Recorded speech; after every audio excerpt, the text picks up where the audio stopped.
Hello, this little mini vac actually has a decent build to it. It has a nice weight and it actually looks good too. I've sprinkled a little bit of seasonings right here so that you can see how it works. It comes with different attachments as well as an extra filter. Here is where you have a C cable to charge it, which is included. So it's a little bit loud.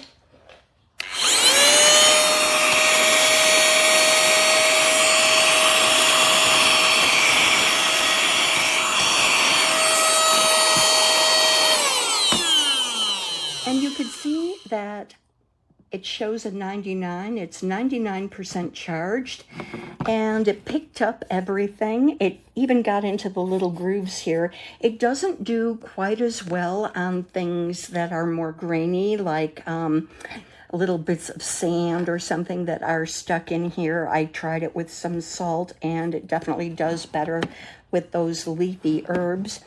And then you can empty it right out. And it's a pretty handy little gadget to have.